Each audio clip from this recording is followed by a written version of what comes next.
Hey guys, it's Plinko here, and today I'm going to be showing you guys how to pack a punch in Shadows of Evil. So let's jump right into it. Alright, so obviously you're going to start out in your spawn. You want to go ahead and open that front gate, which is $500. You should spawn with $500. Then go into beast mode. You should be able to crack that door open, hit the power for quick revive, and crack that box open, which holds the summoning key. You also want to power up the crane out in the junction, and then hit that hook and go up into the magician's ritual room, run all the way around, and hit the power for the stairs, which leads you back to Easy Street and back to your spawn area. You should be able to do all of that in one go. It might take some getting used to, but I have faith in you guys.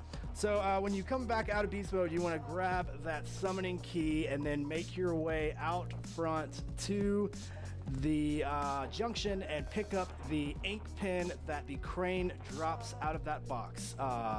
It should be the crane you powered up when you were out here at the beginning.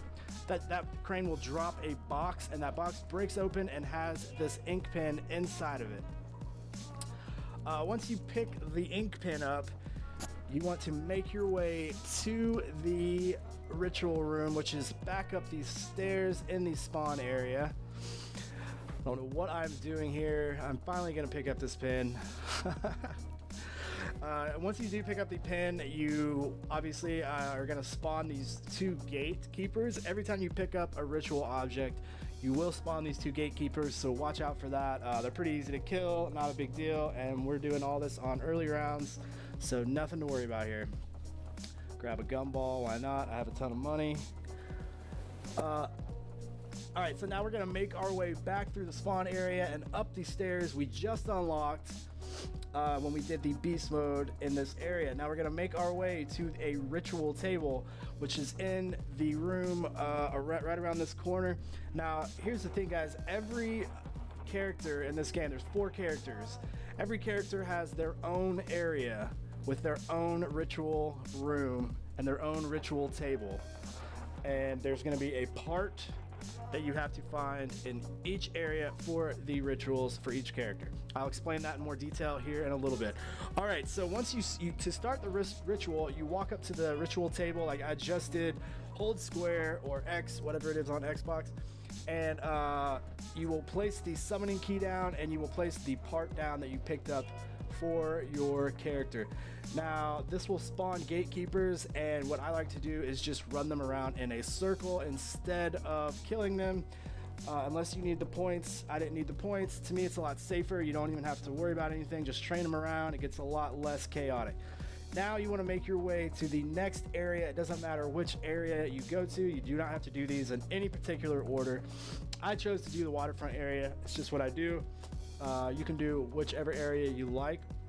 Because I had so much money, I went ahead and just picked up a gun.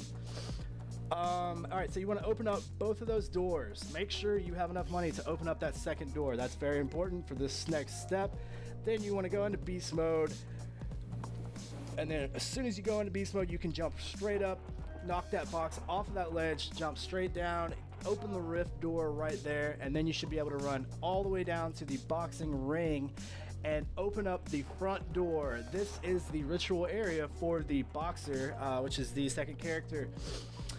Now we have the door open. We just have to go pick up the part for the ritual. This is the boxer's belt. It is laying on the ground right where you knocked that box off the ledge. I like to go ahead and open up these rift doors just in case I need them later.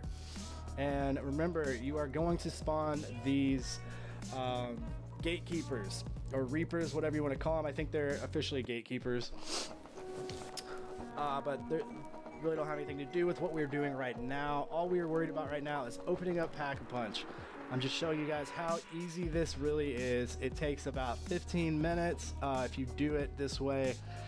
I'm not really worried about doing it in, you know, the first round or the first 2 rounds. I know you can do it in 2 rounds on solo With 4 people, you can do it on the first round, but to me, I like to just run 3 rounds, bank a bunch of money.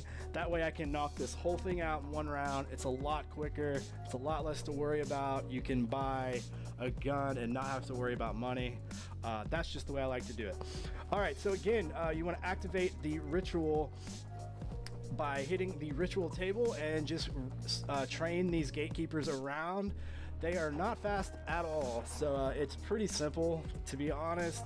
You really don't have to worry about running. All you need to do is slowly walk around the room a couple times and they will die off.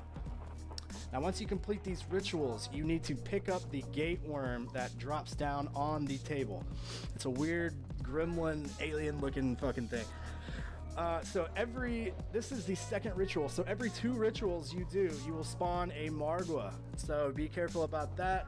But you need these Margwas because you get 500 bucks for every Margwa head you kill. So you get 1,500 bucks for every Margwa.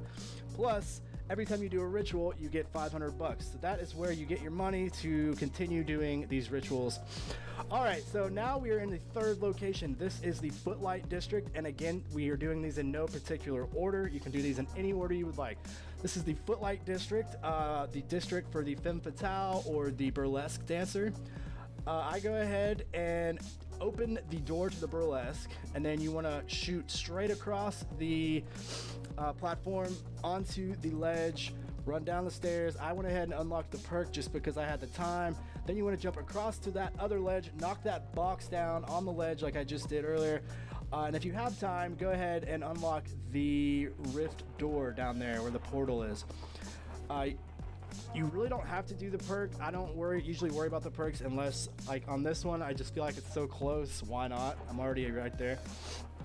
But the main thing you want to worry about is getting the rift door open, getting the ritual part, and then getting the ritual site open. 3 things in each of the 4 locations. So this is our 3rd location. We got the wig off the ground that dropped out of that box off the ledge that we just knocked down. Now you want to make your way to the burlesque, which is where our 3rd ritual is going to take place. Just briefly, this is up on the stage, and again, all you want to do is run these guys around. This is one of the easier ones in my opinion. There's just so much room, it's not even a big deal. Just don't freak out, guys. All you gotta do is relax and just walk around. You don't even have to run. These guys are so slow. Also, another tip, if you have 4 players in one game, you can actually get the other 3 players to just sit in the back of the room. On all 4 of these rituals, there's plenty of room to do this.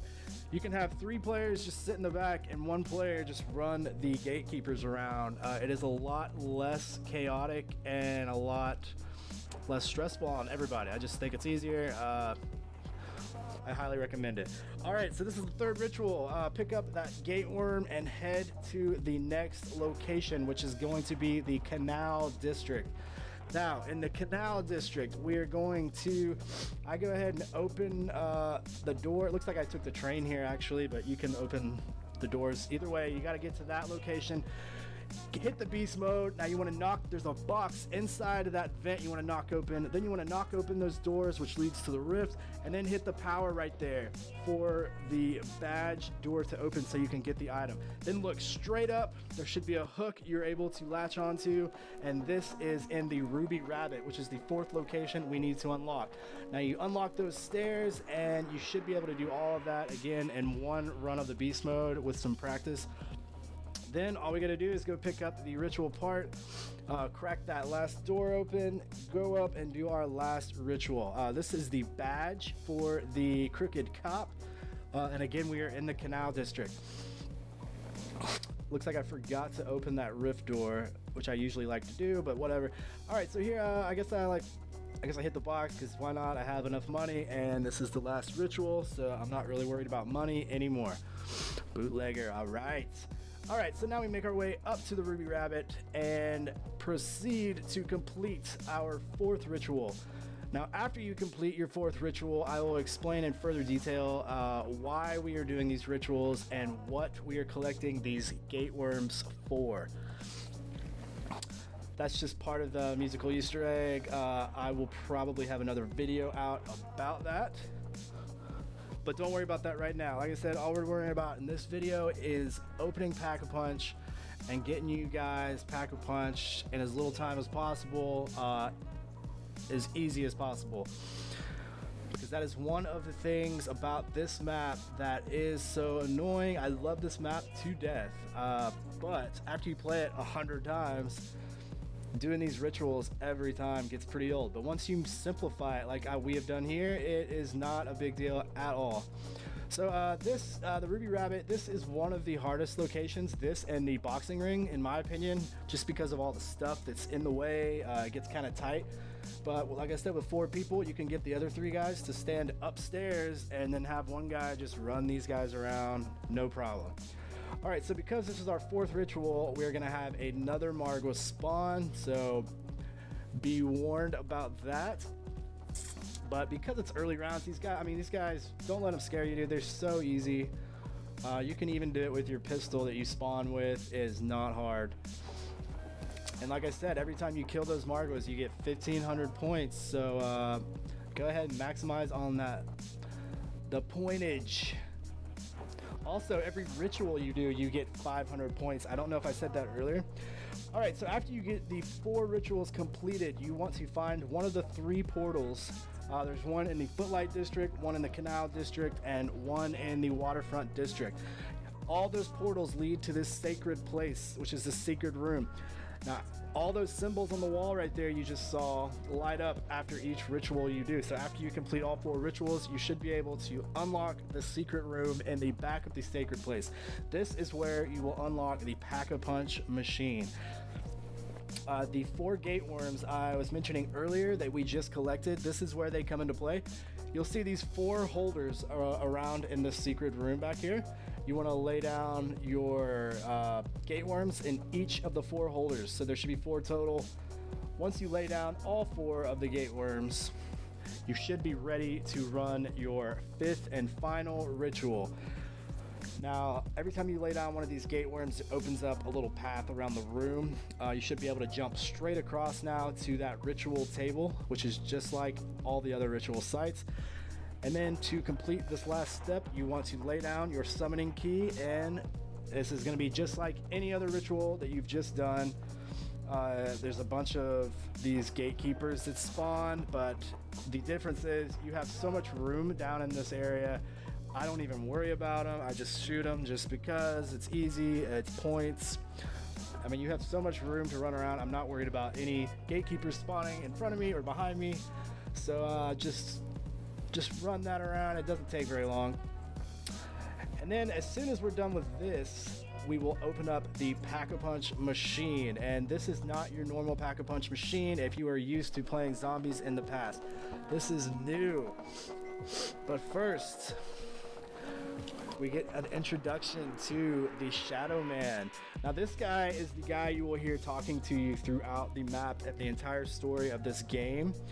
He actually turns into an alien, and you will find out more about that within the Easter egg later on if you decide to take this a step further. There is a lot more to this map, guys. Now that thing you just saw right here is the Pack-a-Punch machine. This is the new Pack-a-Punch machine. You walk up to it, you stick your weapon in, a tentacle will grab it and then give it back to you. It's pretty sweet. And that's it, guys. I appreciate it, and we'll see you next time. Adios.